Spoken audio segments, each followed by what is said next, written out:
The energy surged through my body, completely wiping out that tearing sensation. The black-robed guy saw his soul banner had no effect on me, and his eyes flashed with rage. He ignored me and turned the banner toward Lady Black.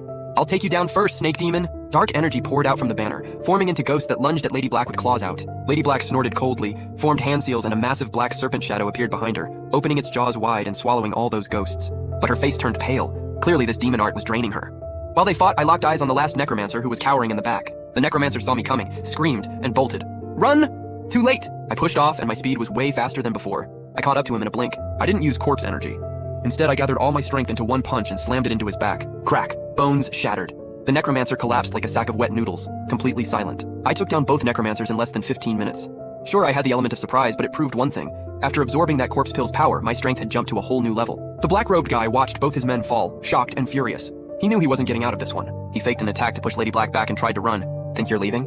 Lady Black's voice was ice cold as a whip of black demon energy shot out and wrapped around his legs. He stumbled and hit the ground. I rushed forward and stomped on his chest, pinning him down hard.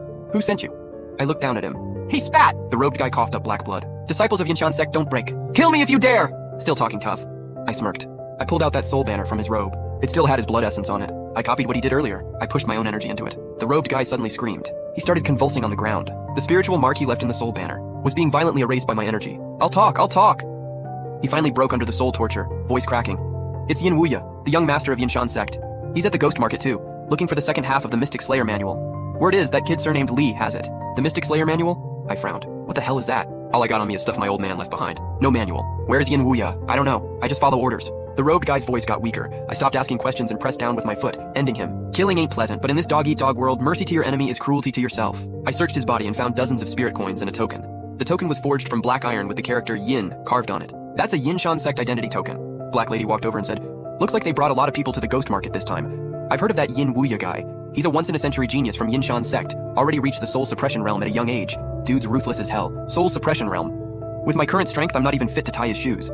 This is getting worse." I sighed and pocketed the token and soul banner. This banner's good stuff. Might come in handy later. After dealing with the body, we quickly left the alley. After all this, there's no way we're going back to the Bone Tomb Inn. We found a more hidden corner and crashed there for the night. For the next 2 days, we laid low and avoided contact with people as much as possible. I spent every spare moment trying to figure out how to better control the moisture energy inside me. I found out the moisture in that lightning pattern was completely drained. It could slowly recharge from the corpse pellet, but man, it was slow. This thing could only be used as a trump card, not a regular weapon. 3 days flew by and finally the auction day arrived. Treasure Pavilion's underground auction was held in this massive cave. It was way more luxurious than the main hall upstairs, and security was tight. Eternal lanterns lined the cavern walls, lighting up the whole place like daylight. The hall was already packed with people, each one giving off powerful auras, clearly rich or powerful or both. Black Lady and I found an inconspicuous corner and sat down. A gong sounded, and this curvy, scantily dressed demon lady walked onto the central platform. "Welcome, everyone, to Treasure Pavilion's monthly auction. I won't waste your time. Let's get straight to the first item." The next few items were rare medicinal herbs and powerful artifacts, sparking fierce bidding wars. I was drooling over them, but my wallet was painfully light. I could only watch from the sidelines. The next item is something special. The demon lady's voice took on a mysterious tone. "This is a fragment of a stone tablet, supposedly discovered in an ancient ruin. We at Treasure Pavilion have studied it for ages, and still can't figure out its origins. But one thing's for sure, this stone is extraordinary. Fireproof, waterproof, and even swords can't scratch it. Starting bid, 100. A gray stone tablet covered in cracks was brought out. The moment I saw it, that dark gold metal thread from my dad's worn-out jacket suddenly vibrated in my chest. It was faint, but I felt it clearly. This tablet and that thread were definitely connected. I perked up immediately. But the starting bid of 100 gold was way out of my league. All the money I had barely scraped past 100. 110, a raspy voice called out. 120. The price shot up to 200 in no time. The bidders were all from major factions. Clearly they'd spotted how special this stone tablet was. I was panicking inside, but there was nothing I could do. "Give it up. This isn't something we can compete for," Black Lady whispered in my ear. I wasn't ready to quit. This thing could be a clue my dad left behind. If I missed it now, who knows when I'd get another chance. Just as the price hit 300 and the hammer was about to drop, a light bulb went off in my head. I pulled out the soul banner from my chest and raised it high. "I'll trade this mid-grade artifact, the soul banner, plus 50 gold for that stone tablet." Every eye in the room snapped to me. The fox spirit on stage froze for a second, then flashed a professional smile. "Sir, our auction usually only accepts currency, but your soul banner is in great condition. I can appraise it at 250 gold, add your 50, and that's exactly 300. From the VIP box that bid 300 earlier, an ice-cold voice cut through. 310! I gritted my teeth and pulled out the Yinshan sect inner disciple token.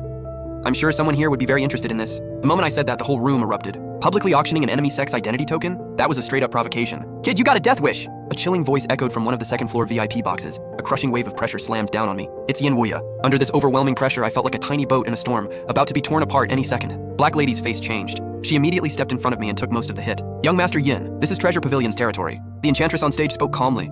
A gentle but powerful force dissolved Yin Wuya's pressure into nothing. Please follow the auction rules. Yin Wuya gave a cold snort and didn't strike again, but his murderous gaze locked onto me like a knife. I knew I'd completely pissed him off. For this stone tablet, Treasure Pavilion will offer 50 coins, the enchantress said with a smile. That brought my total to 350. The whole place went silent. No one bid anymore. Spending over 300 coins on a stone tablet with unknown purpose, plus risking offending the Yin Mountain Sect's young master?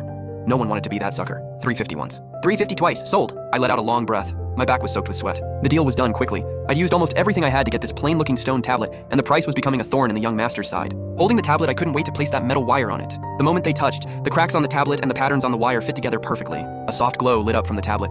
Countless tiny runes flowed across its surface and finally formed two ancient characters. Those two characters seemed to have some kind of magic. The moment they appeared, they burned deep into my mind. They weren't any writing I recognized, yet I instantly understood what they meant. The demon-suppressing tablet's glow gradually faded, returning to its plain appearance, as if everything that just happened was an illusion.